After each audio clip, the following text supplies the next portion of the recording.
होली का त्योहार हिंदू समुदाय में से सबसे प्रमुख त्योहार है। होली का त्योहार का प्रमुख हिस्सा है होलिका दहन। इसे फाल्गुन मास की पूर्णिमा को मनाया जाता है तथा इसके अगले दिन रंग गुलाल की होली खेली जाती है। होली के पीछे भी एक कहानी है। इसकी कथा सत्यम में एक दैत्य हिरण्यकश्यप और उसके बेटे प्रहलाद से जुड़ी है। कुछ समय पहले राजा हिरण्यकश्यप अपने प्रिय भाई की मृत्यु का बदला लेने के लिए ब्रह्मा जी की घोर तपस्या करने लगा। ओम ब्रह्मदेवाय नमः। ओम ब्रह्मदेवाय नमः। ओम।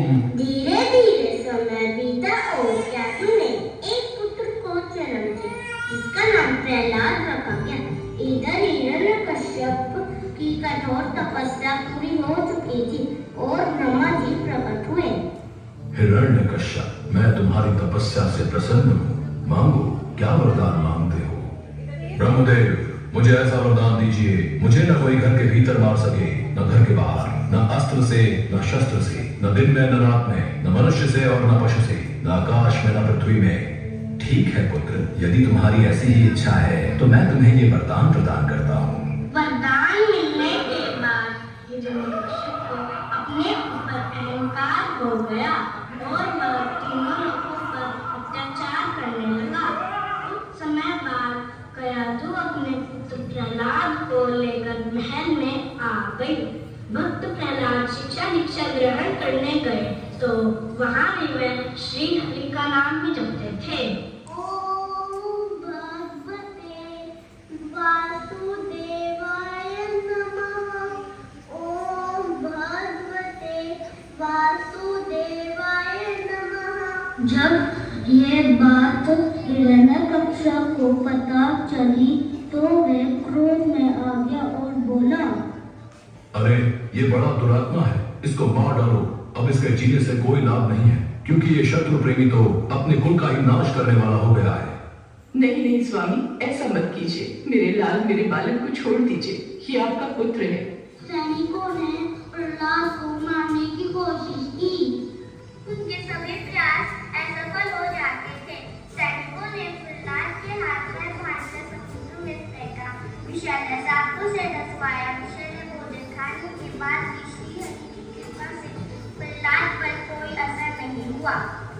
प्रहलाद को मारने के सभी प्रयास विफल हो गए। तब हिरण्यकश्यप की बहन उसके पास आई और बोली, भैया आप निश्चिंत रहिए, मैं प्रहलाद को गोद में लेकर अग्नि में बैठ जाऊंगी।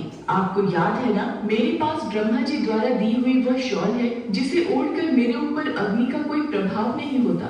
यदि ऐसा है होलिका, तो मैं अभी सैनिकों को आदेश देकर बड़ी मात्रा में अग्नि जलाने का प्रबंध करवाता हूँ। कुछ ही समय में एक खाली जगह देखकर विशाल लकड़ियां और घास फूस इकट्ठी कर दी गई और उसके बीचों बीच होलिका प्रहलाद को अपने गोद में लेकर बैठ गई। तत्पश्चात हिरण्यकश्यप की आज्ञानुसार उस चिता में आग लगा दी गई। आग लगाते ही प्रहलाद हमेशा की तरह विष्णु विष्णु का जाप करने लगा। ओम भगवते वासुदेवाय नमः।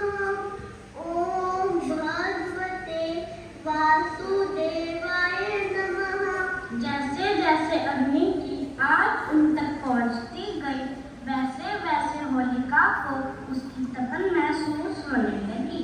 वह आश्चर्यचकित थी क्योंकि उससे पहले अग्नि ने उसे ऐसा अनुभव नहीं कराया था। अब अग्नि उन तक पहुंच चुकी थी।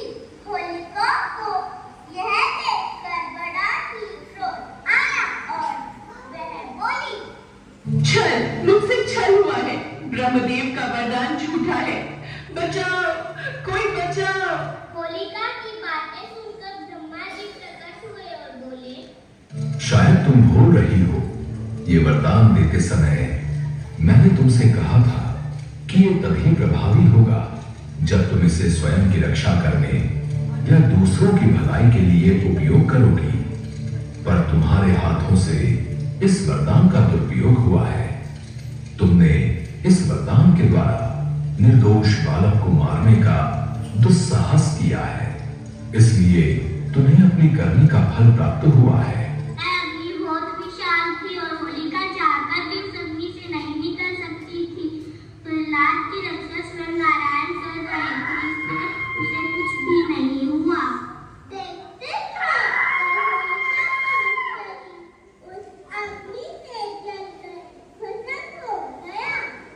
क्या होलिका अग्नि में जलकर भस्म हो गई? इसी समय प्रहलाद को पकड़कर मेरे सामने लाओ। प्रणाम पिताश्री, जय श्री हरि। दुष्ट, तू निर्लज पापी है। मेरे सामने खड़े होकर तू उस हरि का नाम ले रहा है जिसके बल पर तू ऐसी बहकी बातें करता है। तेरा वो ईश्वर कहाँ है? पिताश्री, श्री हरि तो सभी जगह स्थित हैं। वो सब जगह है तो क्या इस महल में भी है? जी पिताश्री, इस महल में भी है। वो यदि यहाँ है तो मुझे इस खंभे में क्यों नहीं दिखाई देता? क्या तेरा वो विष्णु इस खंभे में भी है? जी पिताश्री, मुझे तो मेरे प्रभु श्री हरि इस खंभे में भी दिखाई दे रहे हैं। इस विष्णु भक्त प्रहलाद को इस खंभे से बांध देता हूँ, देखता हूँ तेरा हरि तुझे कैसे बचाता है। स्वामी, ये बालक है, इसे मत मारिए। मैं आपसे विनती करती हूँ, मेरे पुत्र को छोड़ दीजिए। नहीं, ऐसा नहीं हो सकता। अगर इसका हरि से बचाना चाहता है तो इस खंभे में से बाहर आएगा। प्रहलाद आंखें बंद करके श्री हरि का जाप कर रहा था। यह देखकर क्रोध के मारे हिरण्यकश्यप खुद को संभाल नहीं पाया और उसने जोर से उस खंभे पर प्रहार किया। खंभे में से एक विचित्र प्राणी बाहर निकला। ये ही भगवान श्री हरि का अवतार था।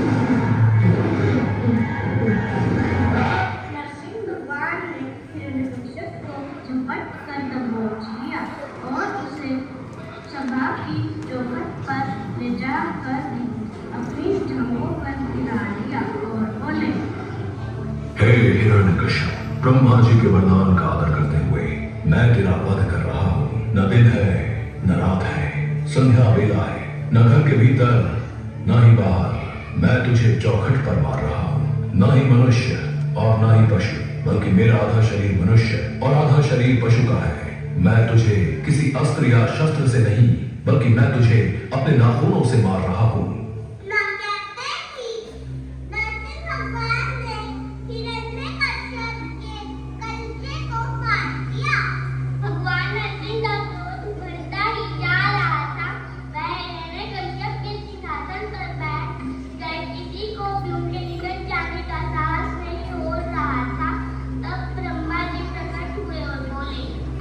पुत्र प्रहलाद, अब तुम ही भगवान नरसिंह को शांत कर सकते हो। जाओ, उनके समीप जाओ।